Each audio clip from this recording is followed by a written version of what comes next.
11, no te van a sacar. Bien, sí, 11, toca el capítulo 11, está bien. El día de hoy toca el capítulo 11 del Evangelio de Marcos, ¿sí? Pero antes de entrar a eso, yo quisiera mostrarte una imagen y a ver, tú me dices, ¿qué puedes deducir de esa imagen? ¿Hay algo en esa imagen o es una imagen cualquiera? ¿O hay truco ahí? ¿Qué opinas?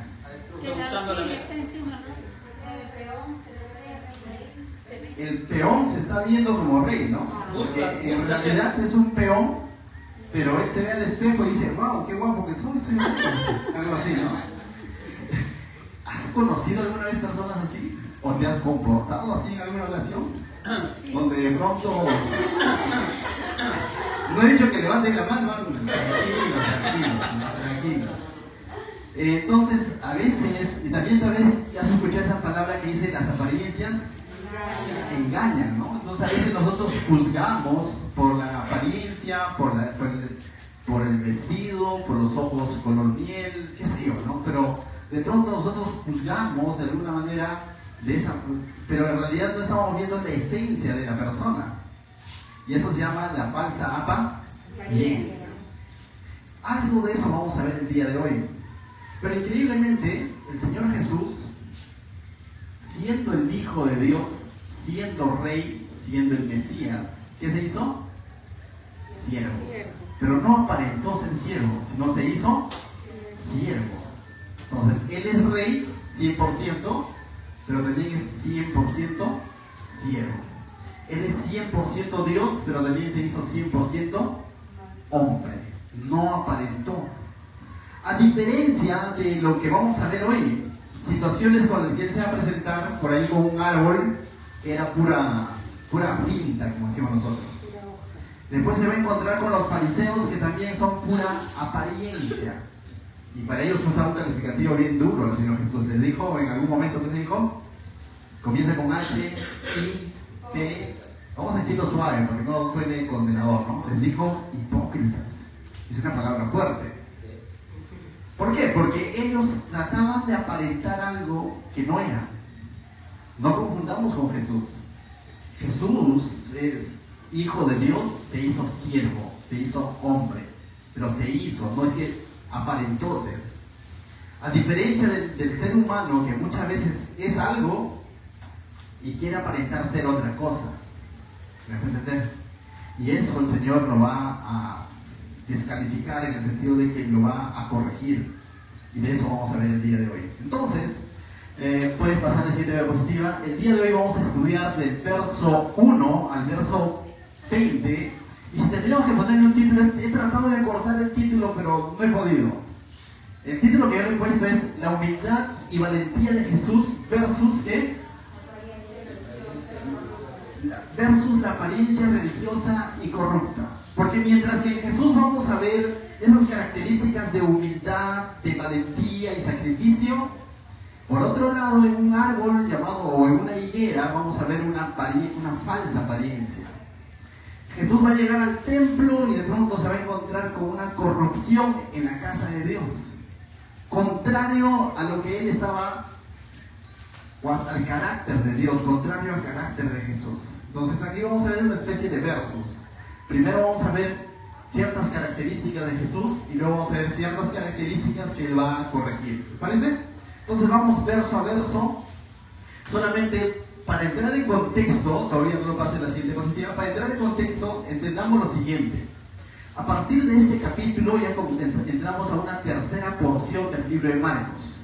Primera porción va del capítulo 1 al 8, donde Jesús nos ha mostrado al Mesías haciendo milagros tras milagros tras milagros tras milagros tras milagros, como siervo.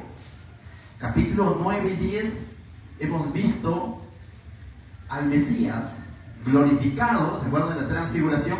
¿Sí, no? Glorificado, pero al mismo tiempo diciendo a sus discípulos que le era necesario padecer, morir, ser burlado, pero también resucitar. Hemos visto entonces en el capítulo 9 y 10 al Mesías diciéndoles la misión que él había venido a cumplir. Pero en el capítulo 11 en adelante, vemos ya a Jesús netamente en Jerusalén.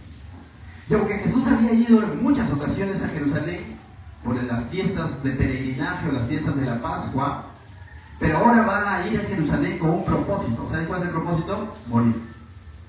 A esto se le conoce como la entrada triunfal de Jesús, es decir, es la entrada o la semana en la que Él ingresa a Jerusalén, pero ya sabiendo que va a ser sacrificado. ¿Me puede entender, no? Entonces, ¿había ido anteriormente? Sí, anteriormente ha ido en muchas ocasiones como buen judío, pero esta entrada, desde el capítulo 10 vemos que estaban camino a Jerusalén, ya es camino a la cruz, básicamente. Y Jesús sabe a qué está yendo. ¿Me puede entender? Entonces, ahora el capítulo 11 nos va a contar esa entrada triunfal. Pero te decía, Jesús ya había ido en otras ocasiones. Es más, el libro de Lucas nos da otros detalles más cuando Jesús fue a esta región de Jerusalén, básicamente la región de Judea. Por ejemplo, Jesús en Jerusalén tenía amigos en un lugar llamado Betania, que se quedaba en la región de Judea. ¿Saben cómo se llamaban sus amigos? María, Marta y Lázaro. Incluso en una ocasión Lázaro se les había muerto y Jesús estaba lejos. Hicieron llamar, le mandaron un WhatsApp y dijeron: Jesús, ven pronto, tu amigo está muriendo. Y Jesús se demoró, se le pinchó la llanta y llegó tarde. Y cuando Jesús llegó, ya Lázaro estaba, ya había estirado la pata y ya bomba ya, ¿no? Pero vemos ahí también un milagro en la resurrección.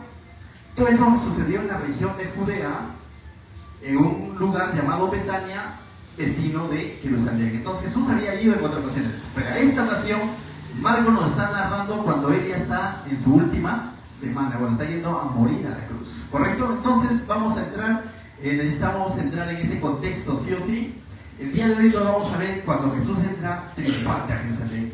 El primer punto lo vamos a ver desde el verso 1 al verso 11. La humildad y la valentía y la valiente entrada triunfal que va a hacer Jesús en Jerusalén. Él sabe que va a ir a morir y sabe que ya han dado precio por su cabeza. Ya se había determinado que apresara a Jesús y él sabe que ya lo están buscando. Entonces, él va.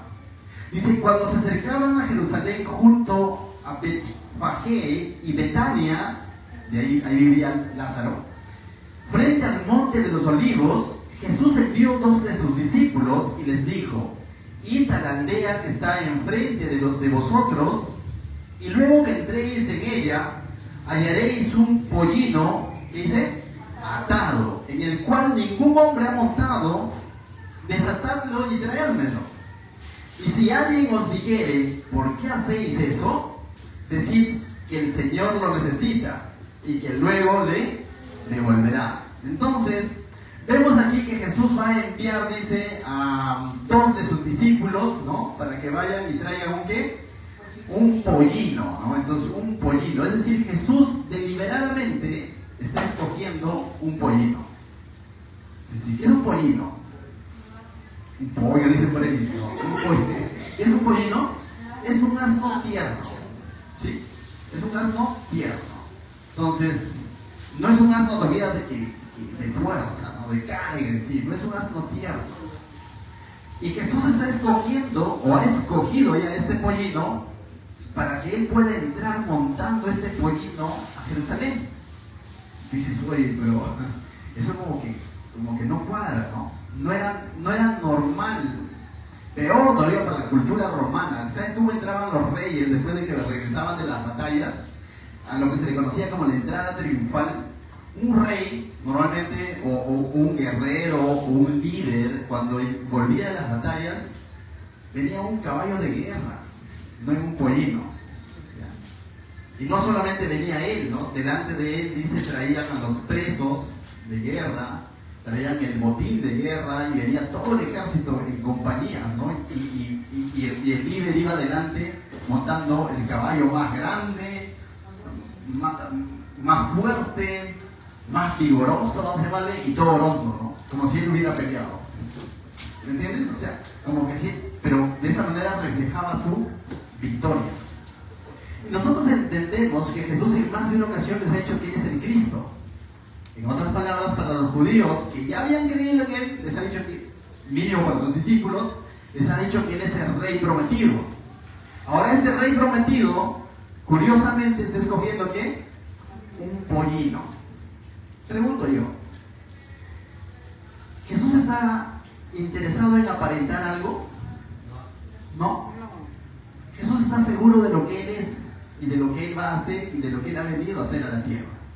No necesita de un caballo para aparentar poder o autoridad. Él se está haciendo adrede de un pollino. Por un lado, justamente para ir en contra, ¿se acuerdan del reino al revés? ¿Sí? Para ir en contra de la costumbre y cómo es que el hombre normalmente quiere aparentar poder. Por un lado eso, y por otro lado, como cumplimiento a profecías en cuanto a la venida del Mesías. Había dos tipos de profecías en cuanto a la venida del Mesías. Basado en Daniel, lo revisas en casa, 7:13, enseñaban que el Mesías vendría como un conquistador majestuoso. Ahí sí el caballo como que cuadra. Pero basados en la profecía de Zacarías 9:9, se enseñaba que el Mesías vendría como siervo humilde, montado en un pollino. ¿Qué cumplimiento se está dando aquí? El de Zacarías. Entonces Daniel nos engañó, pues se pasó. Espera la segunda venida. Espera la segunda venida y verás cómo viene el Señor Jesús como el Rey de Reyes, como el Señor de Señores.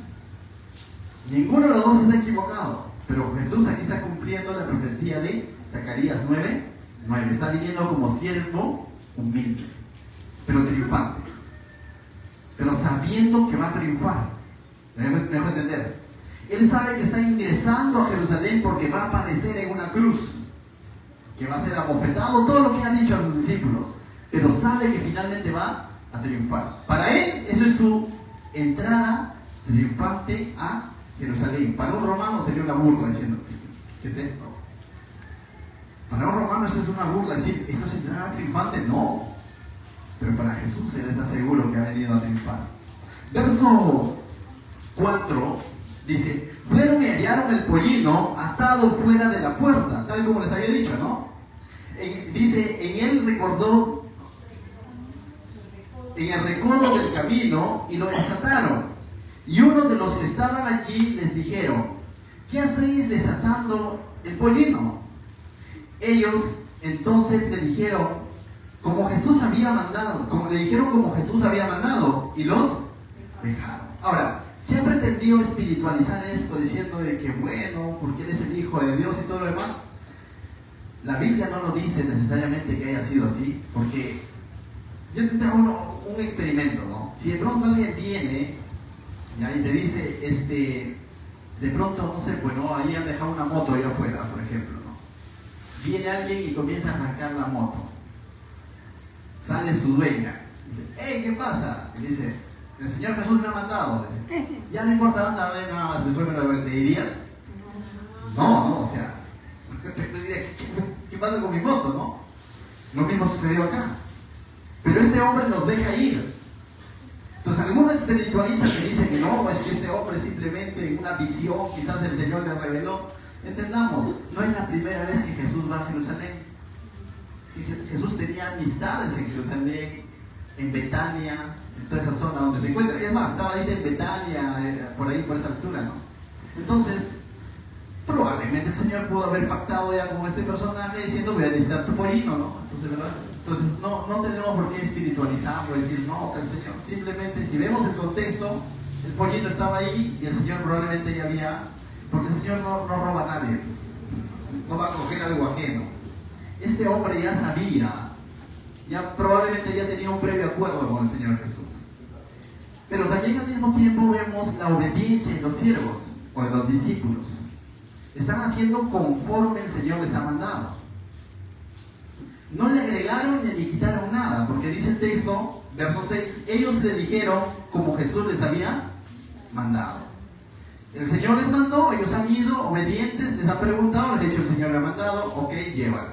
Y eso también es interesante, porque ellos en sus fuerzas pudieron haber dicho, oye, total, ¿que no sabías esto? Ya no importa de pago, le voy a ayudar a Jesús. No, ellos están siendo obedientes a la orden de Jesús, tal como les ha dicho, lo están cumpliendo. Qué importante entonces es creer en la voz de Jesús y actuar conforme a la voz de Jesús. Porque a veces le decimos amén a Dios y leemos su palabra y el Señor nos habla, pero nuestro actuar hace todo lo contrario. Y eso no tiene sentido. Una verdadera fe y una verdadera obediencia es que lo que yo he oído de parte del Señor, lo vivo. No solamente lo tengo como algo intelectual. ¿Correcto? Entonces, seguimos avanzando y el verso 7 dice: y trajeron el pollino a Jesús y echaron sobre él sus mantos y se sentó sobre él. También muchos tendían sus mantos por el camino y otros cortaban, dice, ramas de los árboles y los tendían en el camino. Es decir, se sacaban sus mantos. Recuerda que un manto para la cultura era muy necesaria, te servía como colcha, te servía como abrigo, te servía para la lluvia. O sea, un manto era un accesorio muy necesario, ¿no? Muy necesario. No es que de pronto, oye, no sé qué hacer con esta ropa, te lo regalo, ¿no? Era algo que para ellos era de mucha importancia. Y lo que hacen es sacarse y se lo ponen como asiento para el Señor. ¿Has visto tú que los que quizás tienen la experiencia de haber vivido en la sierra, cuando uno monta un burrito, un pollino, no montas directo, siempre le ponen una especie de tela o manta o saco de yute, algo así como para que no te haga doler, para que te sientas cómodo cuando tú montas, porque cuando tú montas un pollino, un caballo, un asno, no lo haces para ir una cuadra, pues lo haces para recorrer grandes distancias, ¿no? Entonces, si tú no haces uso de eso, te va a doler. Te va a ser incómodo, ¿no? Entonces ellos se desprenden de sus mantos y le ponen un asiento, vamos a llamarlo así, a Jesús. Y no solo eso, dice que hay otros que se desprenden y lo tienden, ¿dónde? En el camino, es decir, le ponen como la alfombra roja. Y aquí vemos un desprendimiento de alguna manera de las personas para con Jesús, ¿no? Y esto en realidad es algo, lo que estaban haciendo de alguna manera era algo inusual, porque Jesús no les ha pedido y les están haciendo de alguna manera. Milagrosamente están reconociendo en Jesús que Él es el Mesías que va a ingresar ahora, y para el judío este ingreso que va a hacer Jesús estaba anunciado, es decir, había sido anunciado, como te vuelvo a repetir, por Zacarías 9:9.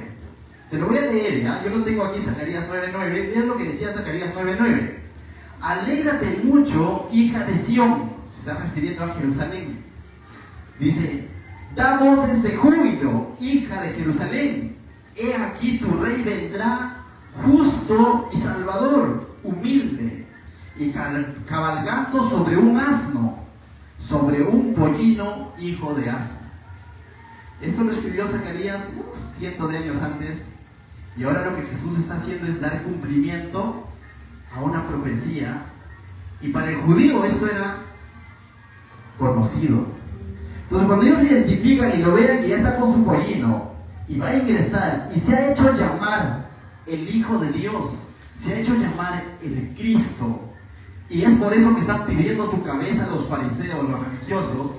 Pero estas personas que están ahí, quizás no toda la población, pero esas personas que están ahí, con ese acto de quitarse la manta y ponérselo como asiento y poner como alfombra, están reconociendo que ciertamente Él es el Mesías prometido, humilde, que iba a entrar montando un pollino, un asno, dijo, un hijo de asna, un pollino. Entonces, esto es inusual. ¿Por qué? Porque hasta antes de esto hemos visto que seguían a Jesús para juzgarle, para criticarle, por conveniencia, o de una manera superficial, cuando le decía: Señor, ¿qué puedo hacer para tener la vida eterna? Ya, vende todos tus bienes. No choques con mis bienes. ¿Se acuerdan del joven rico? Por ahí venían por el milagro, se les cumplía el milagro y luego se iba. O venían para juzgar y decir: ¿cómo vas a ganar un día sábado? Entonces, pero en esta ocasión ellos están haciendo algo que, por así decirlo, como para sorprenderse y decirle: oye, ¿quién fue? ¿Quién explicó? ¿Quién bicho me explicó? Pero se está cumpliendo lo que Dios había anunciado. Y no solo eso, versos más adelante van a terminar glorificándolo. Van a terminar diciendo: Hosana, alabanzas a Dios porque la salvación ha llegado. Entonces esto es algo inusual. Y también vamos a ver otro punto, que normalmente cuando a Jesús venían y de pronto reconocían que él era el Hijo de Dios porque los sanaba, Jesús que le decía, anda, ve y no le digas a nadie, ¿se acuerdan? Como que de alguna manera todavía quería terminar su ministerio, ¿no? Quería hacer más cosas, pero ahora Jesús no va a evitar la adoración, no nos va a limitar, simplemente va a aceptar la adoración de estos judíos. Entonces, dice el verso, Jesús va a aceptar la alabanza. ¿Sabes por qué te digo? Porque en el evangelio paralelo de Lucas, cuando narra este mismo evento, Jesús dijo, os digo que si estos callaran, las piedras también clamarían. Es decir, Jesús está diciendo que clamen, no hay problema. Jesús está mostrando abiertamente como el rey. Verso 11, ¿no? 9. Y los que iban delante y los que venían detrás, ¿qué dice? Daban voces, diciendo, Hosana, bendito el que viene en el nombre del Señor, bendito el reino de nuestro padre David, que viene, Hosana en las alturas. Claramente ellos están reconociendo, diciendo, Él es el Mesías que se prometió, no solo a Zacarías, sino también a David, y eso tú lo puedes encontrar en los salmos mesiánicos de David, que de la simiente, del linaje de David iban a ser un rey que iba a gobernar para siempre. Y ellos están entonces reconociendo que Jesús ciertamente es el Hijo de Dios, que Jesús es el Mesías, que Jesús es el Rey que Israel estaba esperando. Por un lado, como que este rey nos va a librar del yugo romano. Llegó el día de la salvación, por eso dice Hosana. La palabra Hosana significa alabanzas a Dios, porque llegó la salvación de Dios. Dios salva, pero lo dicen en un sentido de alabanza. Dios salva, Hosana. Y ellos están reconociendo eso en Jesús. Y Jesús no les está diciendo, chicos, no le digan nada porque van a venir los religiosos. No está diciendo nada de eso. Jesús simplemente, aun si ellos callaran, las piedras lo reconocerían como el Hijo de Dios. Entonces vemos que Jesús está seguro de lo que ha venido a hacer. Verso 11, y entró Jesús en Jerusalén. Y Jesús entonces de esta manera va a entrar a Jerusalén. Entonces también, por un lado vemos la humildad de Jesús, de que no lo está haciendo de una manera pomposa, pero al mismo tiempo no está evitando la alabanza de los judíos que lo estaban reconociendo, pero no lo está haciendo como que quizás lo hacían los romanos, ¿no? Con sus caballos, con todo su ejército. Él está entrando con su pollino y sus 12 discípulos, caminando. Y esa es su compañía. Y la gente, su alfombra son las capas de las personas. Su asiento, capas de las personas que voluntariamente se han quitado. Su público que lo está alabando, adorando, son personas que genuinamente les están haciendo hacerlo. Pero por otro lado también podríamos pensar que emocionalmente, ¿sabes por qué? Porque días más adelante esas mismas personas van a decir, ¡crucifíquenlo! ¡Crucifíquenlo! ¿A quién quieren que libere? ¡Barrabás! Esas mismas personas. Pero eso no quita que Jesús no sea el Mesías. Si en algunas ocasiones incluso hasta los demonios lo han reconocido, ¿has visto?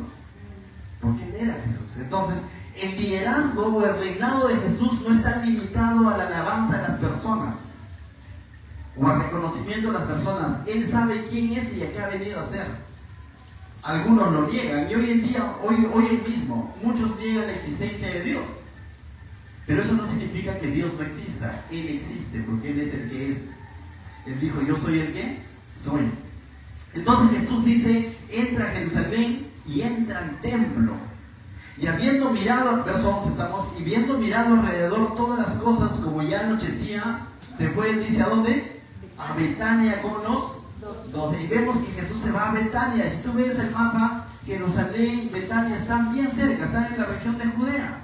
Entonces Jesús hizo su entrada triunfal, haciendo cumplir la profecía del Antiguo Testamento de Zacarías. Ha entrado en su pollino, pero ahora ha inspeccionado, ha llegado a entrar incluso al templo. Y esta frase es interesante, dice, y habiendo mirado alrededor todas las cosas, verso 11, como ya anochecía, se fue a Betania. Es decir, ha visto. Y tú dices, ¿qué ha visto?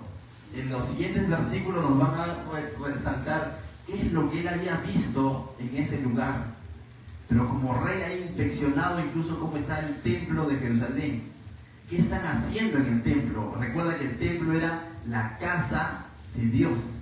Era el lugar donde habitaba la presencia de Dios en el lugar santísimo. Y Jesús ha entrado a ese lugar como hijo de Dios y lo ha visto, lo ha inspeccionado.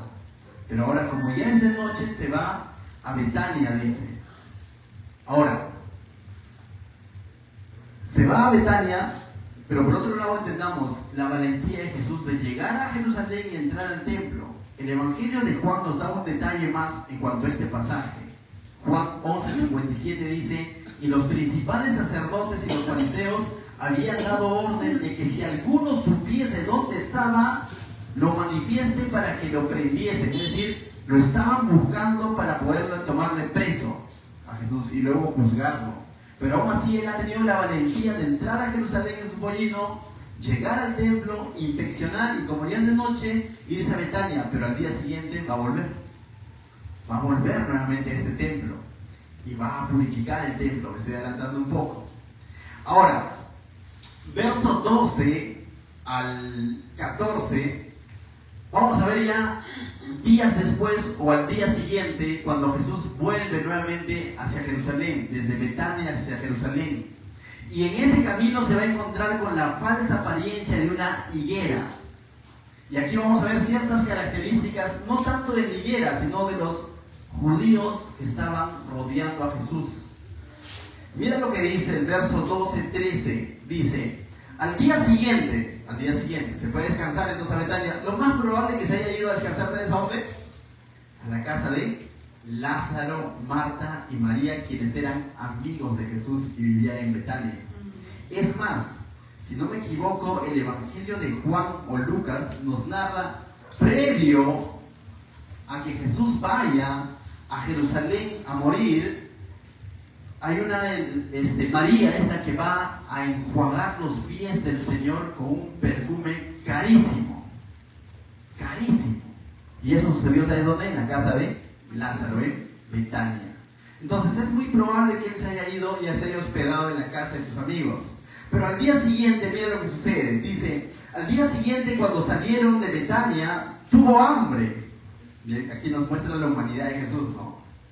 Y viendo de lejos una higuera que tenía hojas, fue a ver si tal vez hallaba en ella algo. ¿Qué cosa? Higo, bueno.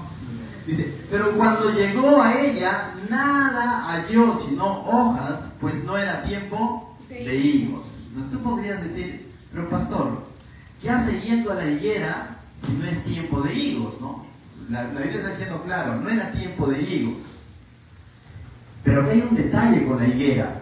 El problema no es que la higuera no tenga higos, porque no era tiempo de higos. O sea, todas las demás higueras simplemente decían: no es tiempo de higos. Si la higuera tenía que hablar, diría: ni vengas, porque no es tiempo de higos. Tú vas y dices: vende mandarina, 8 soles. ¿Por qué está tan caro? Porque no es tiempo de mandarina, te dice la frutera acá abajo. ¿No es? Igual acá no era tiempo de higos. Entonces el problema no es que no tenía higos. El problema es de que estaba llena de hojas. Y acá sí había un problema. Porque normalmente que si no es tiempo de higos, la higuera estaba seca, sin hojas. Y cuando es tiempo de higos, estaba llena de hojas. Entonces esta higuera, vamos a verlo así, en realidad, esta situación se está dando adrede para reflejar realmente cómo estaba el pueblo de Israel, o cómo estaban los judíos. Esta higuera no es tiempo de higos porque simplemente todavía no podían dar fruto. Pero sin embargo esta estaba bien frondosa, llena de hojas, aparentando que sí tiene frutos. Pero cuando Jesús va a coger un fruto, mandan, dice, no hay. Entonces eso se llama la falsa apariencia. ¿Y saben qué? Esto es una radiografía de los religiosos de la época.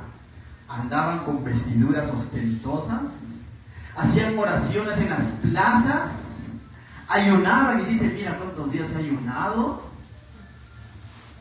Juzgaban porque no te lavaste las manos, no guardaste el día sábado. Entonces aparentaban espiritualidad y conocimiento, pero no había fruto de amor por el pecador. Y esa higuera es una radiografía de la religiosidad judía. Y Jesús le está diciendo a ellos: ustedes ahorita no están en capacidad de dar frutos, están igual que esta higuera, pero están igual también aparentando algo que no son. Entonces el problema no es que no tenga fruto, el problema es que están tratando de aparentar algo que no es. Y ciertamente aún no iba a haber fruto. ¿Saben por qué? Porque el que realmente es, vamos a llamarlo así, el que realmente es la sustancia, es la vitamina que hace posible que un ser humano dé fruto, es el Santo Espíritu de Dios. El fruto del Espíritu Santo. Antes de eso, lo bueno que podría hacer el hombre, dice, son como trapos de inmundicia, porque lo hacía en su religiosidad, en sus formas. Y esa es la religión. Pretende hacer cosas para Dios, pero son obras muertas, dice.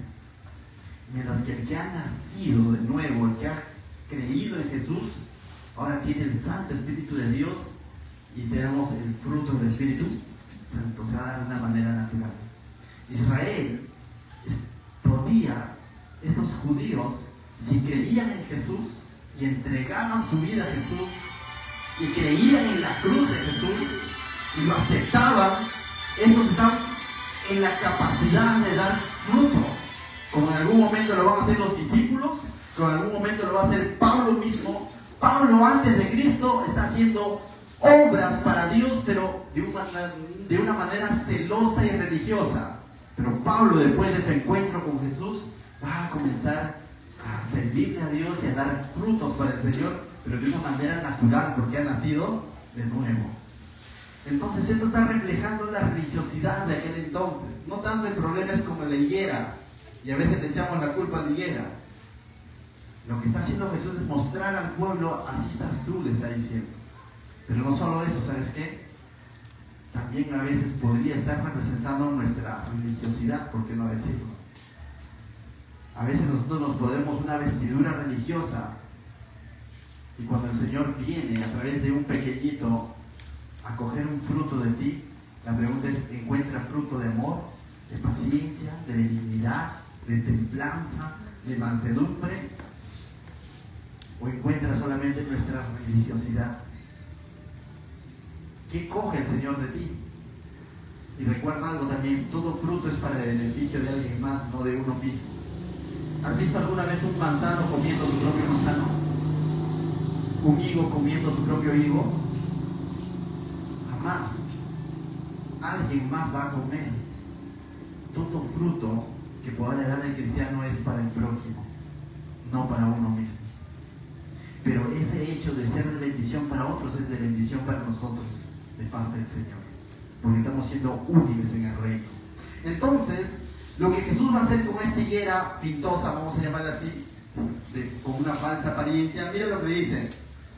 Entonces Jesús dijo a la higuera: nunca jamás coma nadie fruto de ti. Y lo oyeron los discípulos. Agárrate, porque ¿qué dijo Jesús? Nunca jamás nadie venga a coger fruto de ti. Y vamos a ver la siguiente semana que esa higuera, al día siguiente, ¿saben qué sucedió? Se secó. Pero el Señor no le dijo: sécate. La maldición no fue: sécate higuera, no fue esa, sino fue: nunca nadie más venga a coger fruto de ti. El Señor hoy en día actúa de la misma manera. Si tú no estás dispuesto a servirle, alguien más lo hará. Pero créeme, incluso el hecho de servirle nos mantiene vivos, espiritualmente hablando. Y cuando digo servirle, no me refiero a un servicio religioso, sino a un servicio genuino, que nace de un corazón agradecido.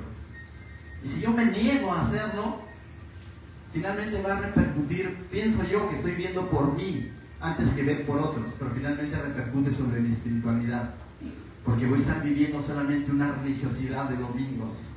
Yo te animo esta noche a que no vivas una religiosidad nada más en que ya cumplí con Dios. Sírvele, sé útil. El Señor ve sus maneras para poder coger fruto de ti. Y por lo general lo hace a través de sus pequeñitos. La Biblia dice, no, lo que hiciste a estos pequeñitos me lo hiciste a mí. Cuando tuve sed me diste de beber. Señor, ¿cómo quiero servirte? Sirve a tu prójimo. Ora por alguien más. Visita a alguien más. Invita a alguien más a la iglesia. Comparte de Cristo con un vecino, con un casero, con un compañero de trabajo. Ese es dar frutos también. Pero que nazca de un corazón agradecido. Tú tienes todo el derecho de decir, no lo voy a hacer. La salvación es por gracia. Ya me aseguré. El Señor me lo ha regalado. Cierto, nadie te va a discutir. Pues sabes, vas a vivir una vida seca espiritualmente. Una vida egoísta. Como la del judío. Nosotros somos el pueblo de Dios, todos los demás, carbón para el infierno. Samaritanos, perros asquerosos. Él pecó, apedréenlo. La mujer adúltera, apedréenlo. No había fruto de amor. Saqueo, corrupto, no te juntes con Saqueo. Jesús dice, entró a la casa de Saqueo y dice, transforma la vida de Saqueo, y luego sale y dice, porque el Hijo del Hombre ha venido ¿a qué? A salvar lo que se había perdido. No dice al que se había perdido, aunque salva al perdido, pero ¿qué se había perdido? El amor por los demás. Todo fruto que tú puedas dar siempre tiene que ser de beneficio para alguien más. Yo te haría la pregunta entonces esta noche, ¿alguien más está siendo bendecido a través de ti? No estoy diciendo que tú seas la fuente de bendición, sabiendo que la fuente de bendición es Dios, pero Dios quiere usarte. Entonces, ¿alguien más está siendo bendecido a través de ti? Alguien hoy podría decir, quizás no está acá, pero podría decir, gracias al hermano Alexander que yo, la verdad, mira, he tomado estas decisiones o me está yendo así. Gracias a Patricia, ahora yo estoy haciendo esto. Ciertamente no es gracias a ti en sí, sino gracias a que Dios te usó a ti. Pero alguien podría decir, gracias a Kiyari por sus oraciones, gracias a Raquelita. O sea, ¿alguien podría decir eso? Si tu respuesta es sí, sigue por ese camino. Si tu respuesta es, uy, no he hecho nada esta semana, es tiempo de cambiar y reflexionar y decir, necesito ser útil en el reino, porque Dios así lo quiere. En últimas instancias, yo le he dicho, Él no nos necesita. O sea, nos da el privilegio de poder ser útiles en su reino. En últimas instancias, Él puede hacerlo de otra manera. Y como te vuelvo a decir, no puede usar otra higuera. Puede usar otra higuera. Es más, en últimas instancias, ¿tú crees que Jesús ciertamente dice que tenía hambre, no? Pero ¿tú crees que Jesús no pudo haber hecho un milagro? Unos cuantos panes y ¡brum! Se ha multiplicado para 5,000. No podía hacerlo, no lo puede hacer. Él es el Hijo de Dios. Pero justamente quiere que nos demos cuenta cómo estaba la vida de los judíos y cómo podría estar en algún momento nuestra vida si de pronto nosotros no estamos como ese árbol plantado del cual habla el salmista junto a las fuentes de agua y da fruto todo el tiempo, dice, ¿no? ¿Y quién es la fuente de agua? El Espíritu de Dios, que a través de su palabra nos suministra toda la fuente para poder dar fruto agradable al Señor. Amén. Entonces, continúa la historia. Vamos a ver que luego se va a secar la higuera. Verso 15 al 20, la última parte. Vinieron pues a Jerusalén, entonces volvió al día siguiente a Jerusalén, eso sucedió en el camino, y entrando Jesús en el templo comenzó a echar fuera, dice, uy, ¿qué sucedió acá? ¿No? Jesús, ¿qué fue? Jesús está en modo cortacabeza, ¿no? Ya lo liquidó a la higuera, y ahora llega al templo, ¿y qué hace? Saca la correa, como diría mi papá, voy a sacar la correa blanca, me decía, más grueso era, entonces algo así, ¿no? Entonces dice, comenzó a echar fuera a los que vendían y compraban en el templo, y volcó las mesas de los cambistas y las sillas de los que vendían palomas, y no consentía que nadie atravesase el templo llevando utensilios algunos. Entonces Jesús viene y hace una limpia total del templo. Para que puedas entrar un poco en contexto, quizás hasta lo has visto por película, pero imagínate, hoy en día nosotros decimos que somos la iglesia del Señor, amén. La presencia de Dios está en este lugar, hermanos. Tú y yo somos el templo de Dios, muchas veces se ha dicho. Imagínate yo de pronto, hermanitos, cuánto dan por este vasito que ha sido bendecido por el reverendo tal. $20, pues me lo voy a grabar así, ¿no? Y también tengo acá, por ejemplo, una maderita de la cruz de Cristo, miren, $30 más. Y acá también está una serie de oraciones clave para que seas campeón en este mundo. Y acá tengo 7 pasos para que seas empoderada mujer y comienza a vender. Pero, ¿no has visto eso por Facebook? Muchas iglesias lamentablemente están así, haciendo negocio de las cosas del Señor. Si el Señor estuviera en estos tiempos, modo cortacabeza, ¿te imaginas si nos encontrara haciendo eso? Vendiendo la agüita de bendita, vendiendo las 7 claves, la maderita de la cruz de Cristo. Este pueblo así hecho, mano, con el manto de Pablo. ¿Te imaginas? ¿Qué haría el Señor Jesús? Vendría y tumba este atril así, tumbó las mesas, ¿no? Y cogió el látigo y era, ¿cómo se puede decir? Era lógico esa reacción. Ese es el celo en la casa del Señor que está teniendo. Pero al mismo tiempo nos está hablando cuántos habían corrompido los judíos. Y aunque esto estaba sucediendo en la parte del atrio o el patio del templo, donde tenían ingreso tanto gentiles como judíos, pero ha perdido el propósito de ese lugar. Ese lugar servía ciertamente el lugar santo, y el lugar era solo para judíos y el santísimo solo para el sumo sacerdote. Pero al atrio o al patio ingresaban los gentiles también para poder orar. Los que se estaban convirtiendo al judaísmo, de alguna manera estaban buscando al Señor. Hasta ahí llegaban. Pero no están cumpliendo ese propósito, simplemente están haciendo plata, money. Se ha corrompido el templo del Señor, y Jesús viene y a eso lo conocen en la Biblia como una purificación del. Esta es la segunda purificación, porque está al final del ministerio de Jesús, lo que está en el Instituto Bíblico. El primero lo vemos al inicio, nada más. Entonces, ocurre todo eso. Verso 17, y Jesús no se queda con eso, ¿no? Sino que Jesús saca una enseñanza y enseña en cuanto a esto, y dice, y les enseñaba diciendo, no está escrito. Jesús les está diciendo, o sea, no es que de pronto ellos ignoraban que Señor, nosotros pensamos que era para vender, o sea, ¿qué vendían? Podrías preguntarte. ¿Sabes lo que sucedía? Es de que normalmente en el templo que se encontraba en Jerusalén se daban fiestas de peregrinaje. Peregrinaje significa que los ciudadanos de todo el reino o de todo el pueblo de Israel, vamos a llamar así, de Galilea, de Judea, dentro de Galilea estaba Nazaret, Capernaum, de distintos lugares, de Betania y todo, venían a Jerusalén a participar de la fiesta de la Pascua. Y normalmente para participar de esas fiestas tú traías un sacrificio. Cuando tenías que dedicar a tu hijo tenías que traer unas palomitas, según el libro Levítico. Entonces tenías que traer una ovejita. Entonces, para facilitar las cosas, chicos, mejor nosotros vamos a vender acá. Y hasta ahí como que todavía uno podría decir, ¿verdad? No puedo venir cargando desde Galilea, va a venir cargando su ovejita, mejor ya acá se lo tenemos listo, ¿no?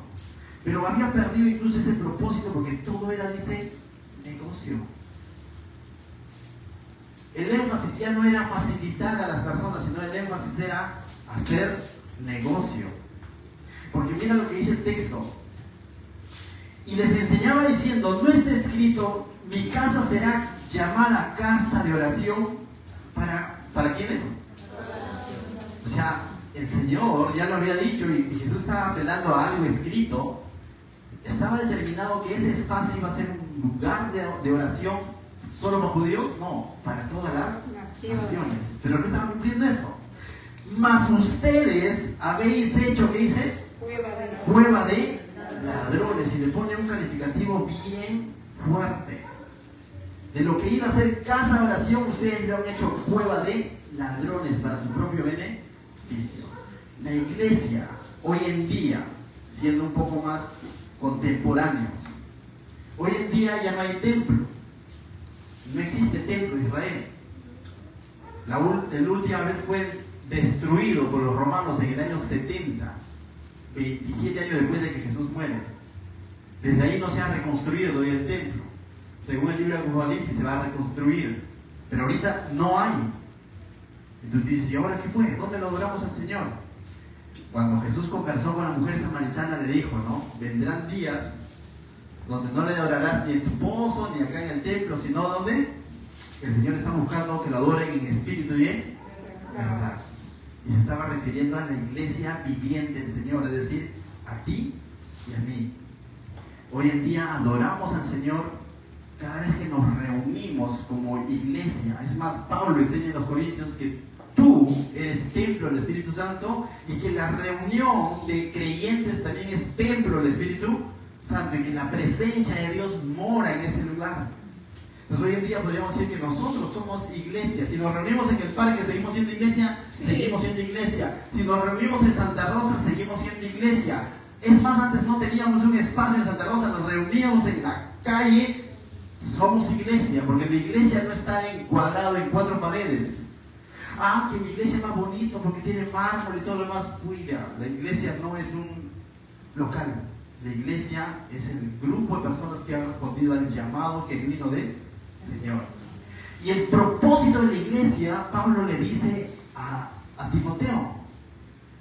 Pablo, cuando escribe a Timoteo, le dice que la iglesia, le dice, Timoteo, voy a ir a solucionar varios asuntos, pero si tardo, le dice, Timoteo 3:15, sepáis cómo conducirte en la casa de Dios, le dice Pablo, mira, que es la iglesia de Dios viviente. Mira cómo conoce Pablo. La iglesia dice la casa de Dios, que es la casa de Dios, que es la iglesia de Dios viviente.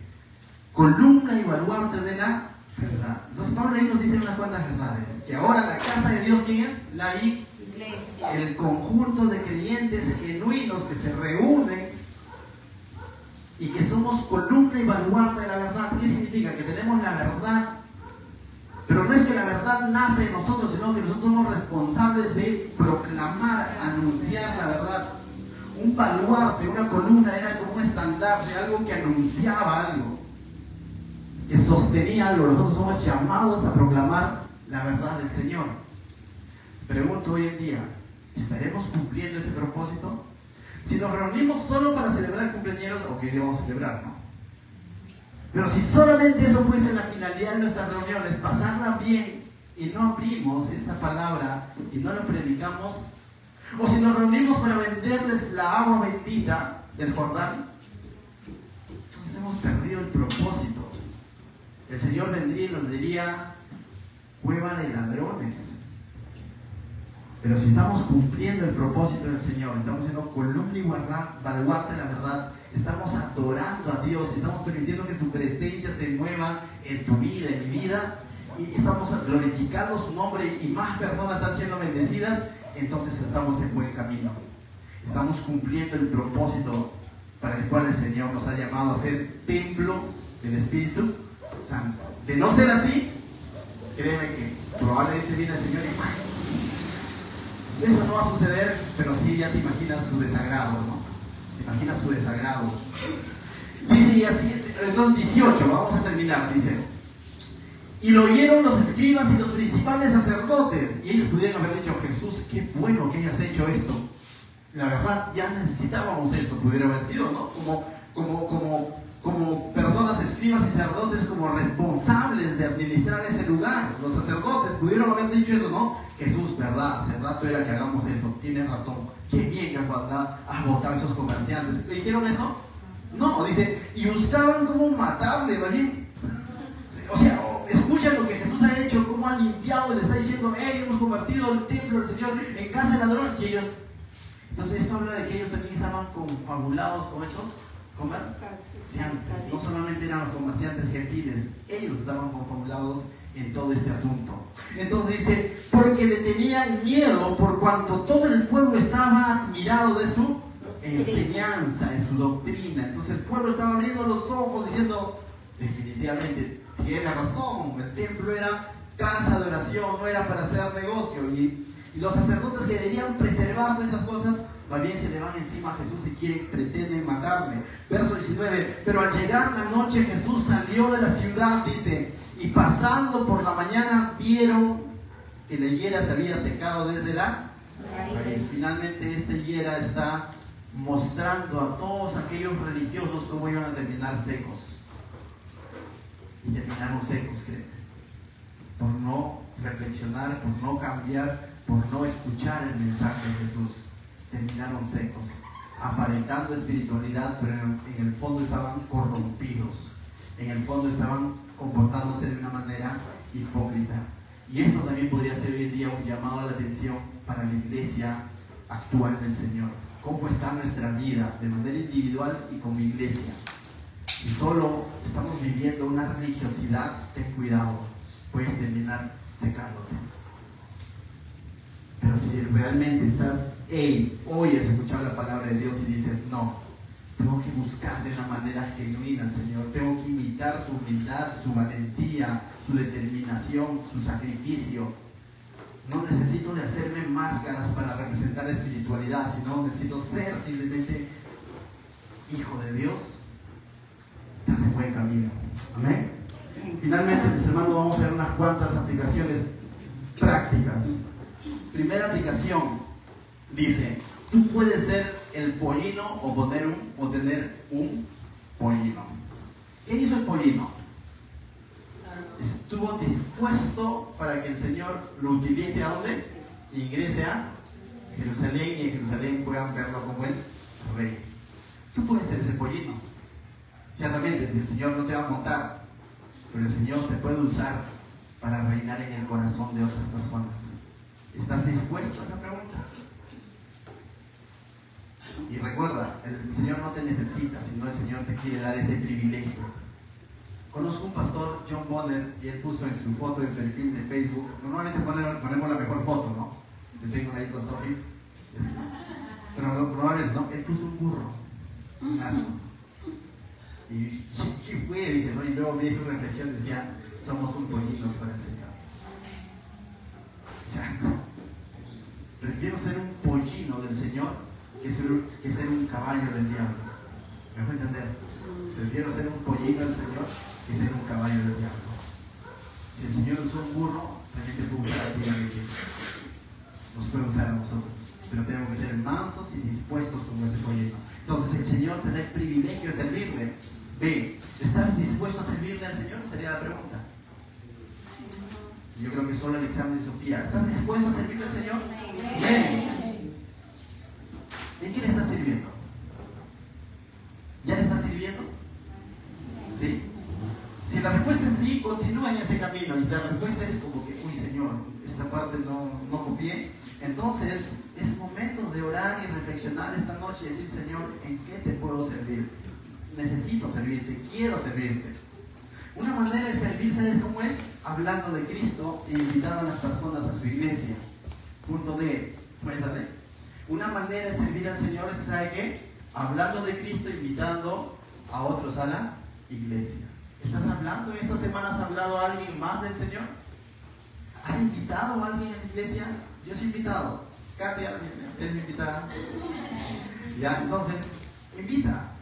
Créeme, a veces invitamos a cualquier otra reunión, ¿no? Y a la iglesia como que nos da cierto vergüenza, que no importa si te chutea, no importa si te dejen visto. Atrévete a escribir ese WhatsApp y ¡pam! Mándalo.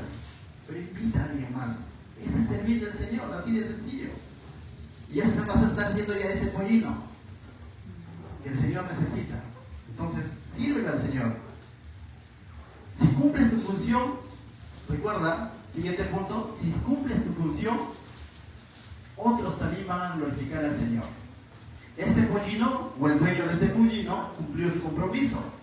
Y por tanto el Señor Jesús entró a Jerusalén, ¿y qué sucedió? Gloria a Dios en las alturas, ¿no? Hosana. Otros glorificaron a Dios. Si tú cumples tu función, otros también aquí el próximo domingo podrán estar levantando sus manos y cantando al Señor. Si tú cumples tu función. Si tú cumples la función de invitar a alguien más, otros el próximo domingo estarán aquí, quizás faltan sillas, no importa, pero van a estar con las manos levantadas glorificando a Dios. Sé ese pollino obediente. Amén. Siguiente aplicación, dale, Keila. ¿Te has desprendido de tu manto? ¿Viste cómo estas personas cuando reconocieron que eres el rey se desprendían de su manto? ¿Te acuerdas? Tú te has desprendido de algo que para ti es muy importante, quizás. No, hermano, te invito a la iglesia. No, pero va a jugar mi equipo favorito. No. hermana, te invito a la iglesia, no, porque mi familia va a llegar. Despréndete, déjalo. Anda, ve tras el Rey de Reyes. Cántale, alábale, despréndete de tu manto. Ese manto podría ser tu confort, podría ser tu tiempo, ese manto podría ser tu economía incluso. Yo conozco aquí muchos que se desprenden de su economía y no se hacen broncas, como se dice, y se desprenden de su economía por el Señor. No es que se lo dan al pastor, sino que se lo dan al necesitado. Ponen su talento al servicio del Señor. Tenemos talentos naturales, pero que finalmente también han sido dados por el Señor y se lo ponen al servicio del Señor. Eso es también desprenderte de tu manto, de lo más precioso, ¿no? Alejandro tiene un talento, dejar las sillas tan blancas, de verdad. O sea, y lo deja blanco, porque nosotros una silla de ahí y él se lo lleva así en rumbo en su carretilla, y en la tarde trae, oye, ¿que tenemos sillas nuevas? No, o sea, pero eso nace de un corazón agradecido. Amén. Una hermanita que tiene en su corazón siempre desprenderse de su mercadería, y eso a mí como que me da cierto, Señor, digo, ¿cómo? Pero ella dice, yo lo doy para el Señor, y da sus ropitas para llevar a la 41, y muchas veces ha sido su mercadería. Pero dice, pero Dios me bendice.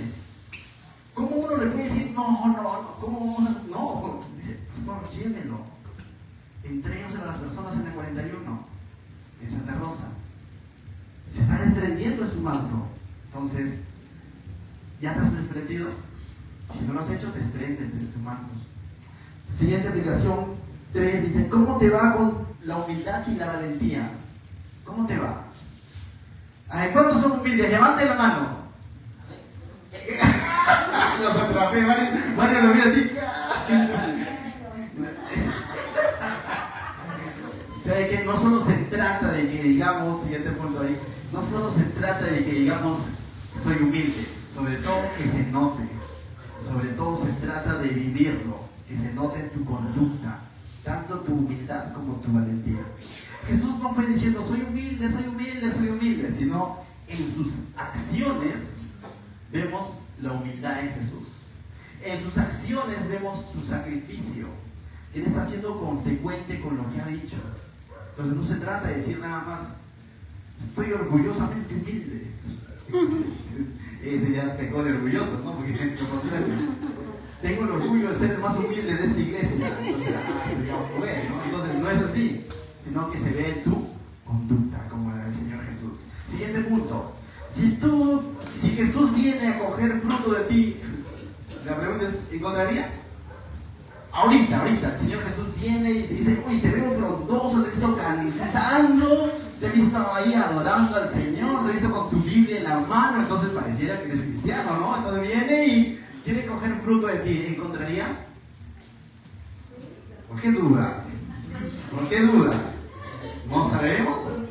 ¿Sabes qué? Dice, el fruto del Espíritu Santo es, ¿puedes darle que diga? El fruto del Espíritu Santo dice amor, gozo, paz, paciencia, benignidad, bondad, fe, mansedumbre, templanza. Y sabes que todo esto va a ser usado siempre por alguien más. Tu paciencia, alguien más se va a ver beneficiado de tu paciencia. No eres tú mismo. Ay, algunos no tienen paciencia ni consigo mismo, ya fueron. Pero si tú dices ser paciente, alguien más lo va a poner a prueba tu paciencia. El Señor te va a poner a alguien para que tú ahí manifiestes tu fruto de paciencia, tu templanza, tu mansedumbre, ¿no? Te va a poner un fosforito al lado para que tú muestres lo manso que eres. No creo que te vas a pelear contigo mismo ante el espejo. No. ¿Te das cuenta? El Señor de diversas maneras viene y dice, quiero coger fruto de ti. Y va a pedir tu paciencia, tu amor. Y ahí tú puedes, benignidad y todo lo demás. Entonces, la fe que profesamos debe ser consecuente con nuestra conducta, ¿no? La fe que profesamos debe ser consecuente con nuestra conducta. Y último punto. ¿Cómo está el templo? Y me refiero a ti. La Biblia dice que somos templo del Espíritu Santo. Si el Señor viniera a ti esta noche y te va a visitar, claro, si te avisa, lo limpias en una, ¿no? Una oración, Señor, perdóname por todo lo que vi, por todo lo que pensé, por lo que hablé mal de mi hermano, por todos los chistes, no, perdóname. Memoriza